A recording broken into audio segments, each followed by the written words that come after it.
आता तुम्ही हे फर्टिस्टार चालवलंय ते क्षेत्र किती? ते 2 एकर. 2 एकर. एकरासाठी 500 ml चं प्रमाण आहे फर्टिस्टारचं. रिझल्ट पण खूप फास्ट येतं.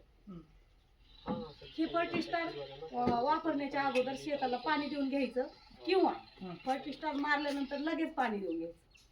हे काय करतंय, तुम्ही शेतात जे खत टाकता, समजा 1 गुणीत खत टाकलं, खत 1 गुणी टाकलेला पीक आपलं फक्त 40% घेतं आणि बाकीचं अगोदर हे सोडायचं का बिल्डर प्लस? अगोदर फर्टिस्टार. खत जमिनीतच पडलेले असते. तर समजा 1 गुणीतलं 40% शेतातलं पीक घेतं, 60% जमिनीत पडलेलं असतं. विरघळणारे खतं टाकले तर 80% पीक घेतं, 20% जमिनीत पडलेलं असतं. ह्याचं काम काय आहे, तुमच्या जमिनीचे साठलेले खत आहेत अपटेक करायचं. त्याच्यामुळे तुम्हाला रिझल्ट फास्ट. तुम्ही जर पाणी नाही दिलं, समजा चुकून फर्टिस्टार मारलं, 2 दिवस पाणी नाही दिलं, अशी जमीन भेगायची आणि कांदा पण सुकून जातो. त्याच्यामुळं पाणी ओलावा पहिल्या फवारणीला तर ओलावा असणं गरजेचं आहे.